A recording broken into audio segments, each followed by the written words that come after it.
Good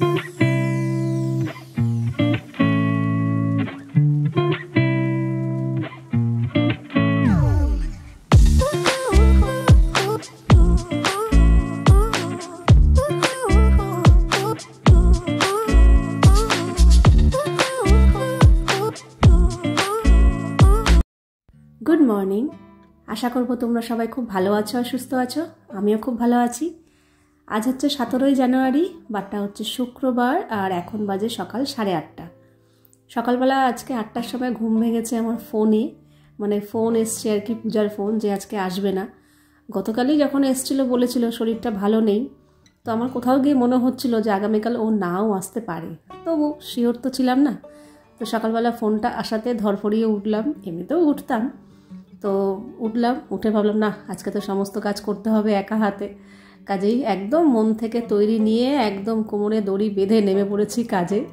তো আজ যেহেতু শুক্রবার, বিছানার চাদর পাল্টাবার দিন, তো একবার ভাবছিলাম কি ওদিকে কাজ করতে হবে, তো এদিকটা স্কিপ করি। তো ভাবলাম না, স্কিপ করে লাভ নেই, সবই করবো, দেখা যাক না কোথায় গিয়ে পৌঁছাই, কখন গিয়ে শেষ হয়।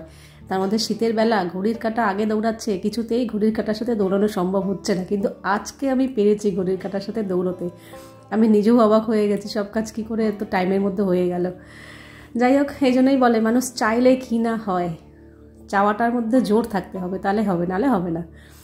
তো যাই হোক, প্রথমে বিছানার চাদরগুলো 2 ঘরেরই পাল্টাবো। তবে কি করেছি, আগে কিন্তু এক পত্তন আমি বাসন মাজা হয়ে গেছে, পুরো 1 গামলা বাসন। তো ভেবেছি আমি গামলায় রাখবো না, আমি আমার এই নীল যে বাস্কেটটা আছে ওটার মধ্যেই রাখবো, তবে ওটাতে বেশি বাসন ধরে না। তো একবার আমি কিছু বাসন ভিজিয়ে রেখেছিলাম, সেগুলো মেজে ঝুড়িতে উপর দিয়ে আবার কিছু বাসন ভিজিয়ে রেখে তারপরে এই ঘরের বিছানা চাদরটা পাল্টালাম। ততক্ষণে বাসনে জল ঝরে গেছে, ওগুলো আবার জায়গা মতো রেখে দিয়ে এই হচ্ছে সেকেন্ড ব্যাচ বাসন মাজছি আর কি। এই বাসনগুলো ধোয়া হয়ে গেলে আবার গামলায় কিছু অবশিষ্ট বাসন রয়েছে, সেগুলো আবার একটু ভিজিয়ে রাখবো, ভিজিয়ে রেখে তারপর আবার নেক্সট কাজ করতে যাব, করে এসে তারপর ওই বাসনগুলো মাজবো। মানে আজকে টোটাল আমি 3 বার বাসন মাজলাম। এই যে দেখছো নীল বাস্কেটটা, এরকম বাস্কেট ভরে ভরে 3 বার বাসন মাজা হয়েছে, তবে গিয়ে এই 1 গামলা বাসন ফাঁকা হয়েছে। পুরো উপচুপিয়ে 1 গামলা বাসনই ছিল। তো এই এখন যেই বাসনগুলো বাকি রয়েছে সেগুলো একটু ভিজিয়ে রেখে যাব। কি বলতো, ওই একেবারে অনেক দুপুর থেকে বাসন জমিয়ে রাখা হয় তো শুকিয়ে থাকে, তো একটু ভিজিয়ে রাখলে মাজতে সুবিধা হবে, এই আর কি। তো চলো এক এক করে কাজ সারা যাক। তো এদিকে কিছু বাসন মাজা হলো, ওগুলো থাক, আবার কিছু বাসন ভিজিয়ে রেখে এসেছি। এখন আবার আসলাম এই ঘরের বিছানা চাদরটা পাল্টাবো। তবে তাতানের না আজকে সকালবেলা পড়া ছিল, কিন্তু স্যার হঠাৎই মেসেজ করে জানালেন যে আজকে স্যারের কোনো একটা কাজ আছে, ইংলিশ পড়া ছিল, তো সকালের ব্যাচটা হবে না, ক্যান্সেল হয়ে গেল, না হলে ও সকালবেলা পড়তে যেত আজকে। তো যাই হোক, তো এদিকে এই ঘরের বিছানা চাদরটা পাল্টাতে এলাম। আর ইন্দ্র কিন্তু সকালবেলায় বেরিয়ে গেছে, ও চা টা খেয়ে বেরিয়ে গেছে। আমি যখন উঠেছি 8টার সময় তখনই ও বেরিয়েছে। তবে একটা বাঁচোয়া, আজকে আমি সকালে আর কিছু খাবার বানাতে হবে না, কারণ গতকাল যে রুটি করেছিলাম না, সেই রুটি রয়েছে। তো 2টো রুটি রয়েছে, যদিও আমার হবে না, তো আমি ছাতু একটা কিছু খেয়ে নেব। আমি একটা ডিম বার করে এসেছি, দেখি একটা ডিম সেদ্ধ বসিয়ে দেবো আর ছাতু খেয়ে নেবো, হয়ে যাবে। আর ওই রুটিটা তাতানকে দিয়ে দেবো। গতকাল যে এঁচড়ের তরকারি করেছিলাম, একদম সামান্য একটু রয়েছে, মানে ও 2টো রুটি খেতে পারবে এরকমই আন্দাজ রয়েছে, ইচ্ছা করেই রেখেছিলাম যাতে তাতানের খাবারটা হয়ে যায়, আমি কোনো রকম চালিয়ে দেবো সকালবেলা, তাহলে আর কিছু করব না। তো তাই জন্যই ওকে 2টো রুটি গরম করে দিয়ে দেবো, আর আমি ছাতু খেয়ে নেবো। তো চলো, এই ঘরের বিছানা চাদরটাও পাল্টানো হয়ে গেল। 2 ঘরেই চাদর পাল্টে না আমি বালিশগুলো একটু জানলার ধারে দিলাম, মানে রোদে আর কি। জানলার ধারে যেহেতু রোদ আসে তো শীতকালে, তো একদিন বালিশ দিই, একদিন কম্বলগুলো রাখি, এইভাবেই চালাই আর কি। তো চলো, মেন কাজ আমার হয়ে গেছে, চাদর পাল্টানো, আর ওদিকে জামা কাপড় কাচতেও দিয়ে দিয়েছি। আর বাইরে এখন যেগুলো মেলা আছে এগুলো আগের দিনের, থাক একটু রোদ খাক, পরে তুলবোখানে। তো এখন চলে এসেছি ঘর ঝাড় দিতে। আমার ঘর মোছার থেকেও ঘর ঝাড় দেওয়াটা বেশি মানে প্রবলেম মনে হয়, তার কারণ ধুলো ওড়ে তো একটু প্রবলেম হয়। আর মাস্ক লাগিয়ে না ওইভাবে কাজ করা যায় না, পুরো মনে হয় কি দম বন্ধ হয়ে আসছে। তো যাই হোক, আসল কাজটাই হয়ে গেছে, এবার ঘর মোছা। আগে না আমি ঘর মোছা মপ ইউজ করতাম, তো এখন যেহেতু আমি মুছি না, ওই 1-8 দিন মুছি, 1-8 দিনের জন্য না ওই মপটা নামাই না, কারণ ওটা একবার ভেজালে না আর শুকোতে চায় না, শুকোতে 4-5 দিন লেগে যায়। হ্যাঁ, আমি যদি এখন রোজ আমি নিজেই মুছতাম তাহলে হয়তো ওটা আমি রেগুলার ইউজ করতাম। একদিনের জন্য আমি আর ওটা ইউজ করি না, আমি এই হাত দিয়েই মুছে ফেলি, বরং আমি দেখি ওটার থেকে হাতে বরং আরও তাড়াতাড়ি হয়। আর হাতে মুছলে না এক্সট্রা আরও অনেক কিছু কাজ করা যায়, হাত দিয়ে যদি নেতা দিয়ে মুছি, যেমন এই বেসিনের এটা মুছলাম, তারপর দরজার কোনা টোনা আরও অনেক কিছু আমি ঘর মুছতে মুছতে ওগুলোও মুছে ফেলেছি। তো চলো, মেন যে চাপ ছিল আজকের সেই সব কাজগুলো সারা হলো। এই সব নোংরা কাজ সেরে ভাবলাম স্নানটা করে আসবো, যেই গিজারটা অন করেছি দেখলাম কারেন্ট নেই। এবার কারেন্টটা আজকে অনেকক্ষণ পরে এসছে, তো ভাবলাম না বসে থেকে লাভ নেই, তার থেকে ঢুকে পড়ি রান্নাঘরে, ভাত ঠাত না বসাই কিন্তু সবজি টবজিগুলো কেটে রেডি করতে থাকি, তাহলে স্নান টান করে এসে ঝপাঝপ রান্না বসিয়ে দিতে পারবো। কারেন্ট গেছে তো গেছে, বারবার এই একটা বেগুন কাটলাম, আবার তাকিয়ে দেখলাম না এখনও আসেনি, আবার টমেটো কাটলাম, তাকিয়ে দেখলাম না এখনও আসেনি, পালং শাক বার করে ভিজিয়ে কেটে সব হয়ে গেল, তাও কারেন্ট আসেনি। অনেকক্ষণ পর আজকে কারেন্ট এসছে। তারপর তাতান আবার বললো আমি যাবো স্নান করতে, এলাম তাহলে তুই যা। ওকে যদি আমি তখন বাধা দিতাম ও আরও বেলা করে ফেলতো। তো ও আবার একটা কাজ করেছে, আমার যেহেতু ঘরে রয়েছে, বললাম জামা কাপড়গুলো আগের মেলা আছে ওগুলো তুলে আবার আজকের কাঁচা হয়ে গেছে সেগুলো মেলে দে। তো ওগুলো আগের জামা কাপড় তুলে আজকের জামা কাপড় মেলে ও স্নান করে ওর পুজো হয়ে গেছে। এই এখনও আমি স্নান করে এলাম, এখন বাজে 12:30। 12:30টার মধ্যে যে আমি সমস্ত কাজকর্ম সেরে স্নান করে আসতে পারবো মানে এটাই আমি ভাবতেই পারিনি। তার মধ্যে আবার এদিকে সবজি টবজিও সমস্ত কেটে কুটে রেডি। যদিও আজকে তেমন কিছু রান্না নেই, বেগুন এখানে কেটে ধুয়ে নুন হলুদ চিনি মাখিয়ে রেখেছি, পালং শাক বেছে কেটে ধোয়া হয়ে গেছে। এদিকে দেখো মুসুর ডালের মধ্যে টমেটো কাঁচা লঙ্কা হলুদ নুন দিয়ে ডালও সেদ্ধ হয়ে গেছে, জাস্ট ফোড়নটা দিলেই হয়ে যায়। এখানে কড়াই বসিয়ে দিয়েছি, এখন ভাজবো বেগুন।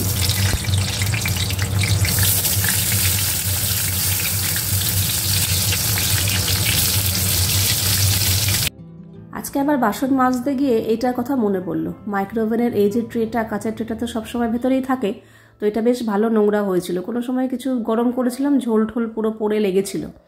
আজ করব কাল করব করে করা হচ্ছিল না, আজকে ভাবলাম না বাসন যখন মাজছি এটাও বার করে মেজে ফেলি।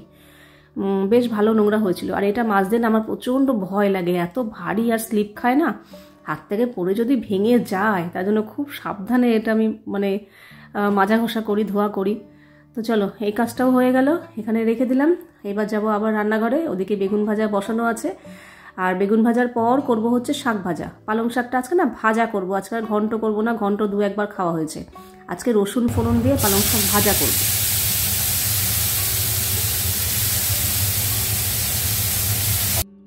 এর আগের দিন শুকনো লঙ্কার কৌটোটা মেজে ঘষে ধুয়ে নতুন করে আবার ফ্রেশ শুকনো লঙ্কা ভরে রেখেছি। আজকে আবার তেজপাতার কৌটোটা ফাঁকা হয়েছিল, তেজপাতার কৌটোটা এরকম মেজে ঘষে তেজপাতা আবার ভরে রেখে দিলাম। আমি কৌটাকাটি এইভাবেই ধুই, ওই সব জিনিস ফাঁকা করে ধুই না, যখন যেটা ফাঁকা হয় দেখি নোংরা হয়েছে ধুয়ে দিই।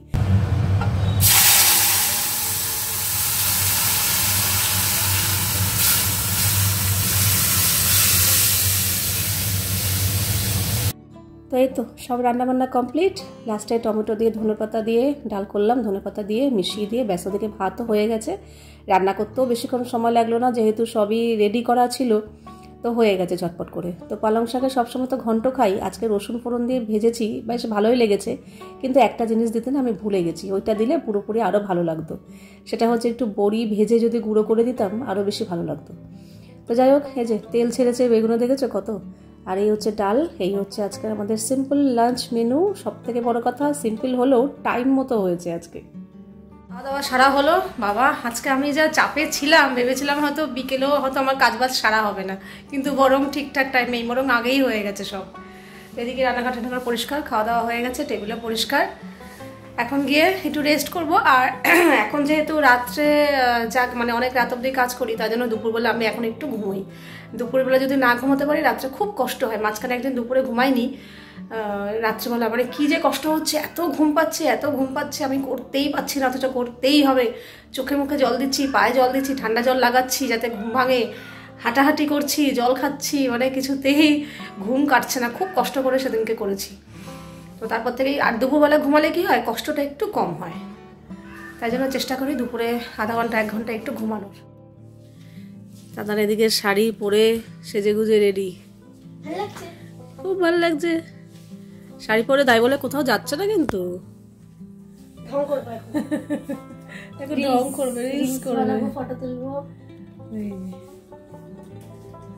এনার্জি আছে। শাড়ি তো পরে দিয়েছো তুমি, মেনের যে কার তোমারই তো। শাড়িটা আমি পরে দিয়েছি, তাও কোনো রকম পরেছি। তুই তো আর কোথাও যাবি না, ঘরেই থাকবি, কোনো রকম পরে দিয়েছি। যাও ডগি, গুড ইভিনিং। এখন বাজে প্রায় সন্ধে 7টার মতো। দুপুরবেলা একটু ঘুমিয়েছিলাম, বললামই না ঘুমোলে পারবো না। আর তাতা নদীকে শাড়ির করি পরে সাজগোজ করে ঢং ঢং করলো। বললাম আমাকে একদম বিরক্ত করবি না, আমি ঘুমাবো। এখন যদি আমি না ঘুমাই রাত্রে আমি কাজ করতে পারবো না। তো ওর মতো ছিল, ওই ঘরে টিভি দেখেছে, আমি এই ঘরে শুয়েছিলাম। উঠে তাতানের সাথে এখন কথা হয়েছে আর কি। ও যেহেতু বলেছে আমিষ খাবে না, তো বলেছি জোর করবো না, কিন্তু আমি যা দেবো তাই খেতে হবে। দুধ জীবনে মুখে দিতে চায় না, জোর করে খাওয়ানো হয়, পুরোপুরি মাঝখানে ছেড়েই দিয়েছিল। আমি বলেছি এখন আবার দুধ খাওয়া শুরু করতে হবে, কারণ ওদিকে ছেড়েছো, এদিকে তোমাকে এগুলো খেতে হবে মাঝে মাঝে, রোজ দেবো না, মাঝে মাঝে দেবো। তো সেদিনকে কবে যেন লাস্ট সকালবেলা দিয়েছিলাম। আজকে সন্ধ্যাবেলা যেহেতু বাড়িতে রয়েছে, তার জন্য একটু দুধ বিস্কুট দিলাম। ও ওখানে পড়তে বসেছে, আর আমি এখন চলে এসেছি আমার বড়মশাইয়ের আবদারে একটা জিনিস রান্না করতে। তো প্রথমে এখানে 2 কাপ চিনি দিয়ে দিলাম, আর দিয়ে দিলাম 1 কাপ জল। এটা দিয়ে একটু শিরা বানিয়ে নিই। এই শিরাটা খুব বেশি ফোটানোর দরকার নেই। 4 টুকরো এলাচ দিয়ে দিলাম একটু ফাটিয়ে।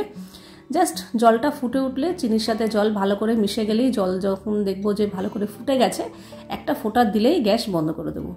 তো দেখো ফুটে গেছে, গ্যাস বন্ধ করে দিয়েছি। দিয়ে দিলাম 1 চামচ ঘি। ঘিটা দিলে না সেন্টটা বেশ ভালো বেরোবে, এটা ঘিয়ের মতো। আর দিয়ে দিলাম অল্প একটু পাতিলেবুর রস। পাতিলেবু না থাকলে ভিনেগারও দেওয়া যেতে পারে। এতে কি হয় বলো তো, রসটা শিরাটা না জমে যাবে না, এরকমই থাকবে। তো আশা করি তোমরা বুঝতেই পারছো কি রান্না করতে চলেছি। আজকে আমি বানাবো জিলিপি, তা আবার মাত্র 10 মিনিটে, একদম ঝটপট হয়ে যাবে, ইনস্ট্যান্ট জিলিপি। দিয়ে দিলাম প্রথমে আমি 1 কাপ ময়দা। এই 1 কাপ মনে হচ্ছে ময়দা, কিন্তু 1 কাপ ময়দাতে অনেকগুলো জিলাপি হয়, প্রচুর জিলাপি হয়ে যায়, মানে অনেকগুলো মানুষ খেতে পারবে। তো 1 কাপ ময়দা নিয়েছি, আর তার সাথে নিয়ে নিলাম 1/2 কাপ টক দই। আগের দিন টক দইটা এত সুন্দর বসেছে কি বলবো। নিয়ে নিলাম 1 চামচ ঘি, আর দিয়ে দিলাম 1/2 চামচের মতো বেকিং পাউডার। বেকিং সোডা কিন্তু নয়, জিলিপিতে বেকিং সোডা দেবে না, বেকিং পাউডার দেবে। তবে হ্যাঁ, এই সব ঝামেলা না করলেও চলে। সামান্য একটু হলুদ দিলাম যাতে জিলিপির কালারটা আসে। আমি কোনো ফুড কালার ইউজ করছি না। ফুড কালার দিলে দেওয়া যেতে পারে, কালার আরও বেশি সুন্দর হবে, কিন্তু হলুদ দিয়েছি, এতেও কালারটা ভালো আসবে। এরপর অল্প অল্প করে জল দিয়ে মেশাবো, একটা ব্যাটার রেডি করব। খুব বেশি পাতলাও না, খুব বেশি ঘনও না, একটা ব্যাটার রেডি করব। তবে হ্যাঁ, যেটা বলতে যাচ্ছিলাম, টক দই, বেকিং পাউডার এসবের ঝামেলায় না গিয়ে তোমরা কিন্তু ডাইরেক্ট একটা ইনোর প্যাকেট দিয়ে দিতে পারো, তাহলে আর কিচ্ছু লাগবে না। ওই ময়দার সাথে 1 কাপ ময়দার সাথে একটা ছোট ইনোর যে পাউচ পাওয়া যায়, গোটা একটা পাউচ মিশিয়ে দেবে, ব্যাস। তারপর জল দিয়ে গুলিয়ে নেবে, তাতে আর কিচ্ছু লাগে না। কিন্তু আমার কাছে এখন ইনো নেই, আমার কাছে এটা অ্যাভেলেবেল ছিল, এটা দিয়ে করলাম। অন্য আবার কোনো সময় ইনো দিয়েও করে দেখব। তো ব্যাটার রেডি, দেখতেই পেলে, খুব বেশি পাতলাও না, খুব বেশি ঘনও না। এবার আমি একটা এরকম সস রাখার যে বোতল হয়, ওর মধ্যে ভরে নিচ্ছি। আমার যেহেতু এটা আছে, এটাতেই ভরে নিচ্ছি। এটা না থাকলেও অসুবিধা নেই, দুধের যে প্যাকেট আছে ওর মধ্যে ভরে দুধের প্যাকেটের কোনাটা কেটে এইভাবেও করা যেতে পারে। তো আমি ওটা রেখে দিয়েছি, এরকম এইসব জিনিস করতে সুবিধা হয়। বসিয়ে দিয়েছি একটা ফ্রাইং প্যান, দিয়ে দিয়েছি তেল। আর প্রথমে 1 ফোঁটা ব্যাটার ফেলে দেখলাম তেলটা ঠিকঠাক মতো গরম হয়েছে নাকি। দেখলাম হ্যাঁ, ব্যাটারটা দেওয়ার সঙ্গে সঙ্গে ওপরে ভেসে উঠেছে, তার মানে তেল রেডি। তারপর গ্যাসের ফ্লেমটা একদম লো করে দিয়ে, এই যে এরকম জিলিপি বা যেরকম প্যাচ হয় সেরকম, তবে আমি একটু সরু সরু করার চেষ্টা করেছি। একটু সরু সরু করলে না মুচমুচেটা অনেকক্ষণ পর্যন্ত থাকে আর কি, বেশি মোটা করিনি। তো এই তো ফ্রাইং প্যানটা নিয়েছি কেন, ছড়ানো জায়গা তো, তাহলে অনেকগুলো জিলিপি একসাথে করতে পারবো। কড়াইতে না সেটা হতো না, আমার তো অত বড়ই, মানে দোকানের মতো অত বড় কড়াই নেই। তো বেশিক্ষণ জিলিপি ভাজতেও লাগে না, কিছুক্ষণ, মানে কয়েক মিনিট পর গ্যাসের ফ্লেম কমানোই আছে, এরকম একটা চামচ দিয়ে এরকম উল্টে পাল্টে দিচ্ছি। আর জিলিপি তেলে দেওয়ার সঙ্গে সঙ্গে প্রথমে থিতিয়ে পড়বে, তারপরেই না ওপরে ভেসে উঠবে। তো জিলিপি ভাজতে বেশিক্ষণ সময়ও লাগে না, কয়েক মিনিট। তো সবগুলো জিলিপি ভাজা হয়ে গেছে। আর এদিকে তো চিনির শিরাটা রেডি ছিল। চিনির শিরাটা খুব বেশি গরমও লাগে না, আবার খুব বেশি ঠান্ডাও না, কুসুম গরম হলেই হয়, উষ্ণ গরম। তো উষ্ণ গরম তো ছিলই। এটা এখন একটু ভিজিয়ে রাখলাম শিরার মধ্যে, তবে বেশিক্ষণ ভিজিয়েও রাখবো না। ভিজিয়ে জাস্ট এখানে আবার আরেক ব্যাচ জিলিপি দেবো, আরেক ব্যাচ জিলিপি দিয়েই তারপর ওইগুলো তুলে ফেলবো।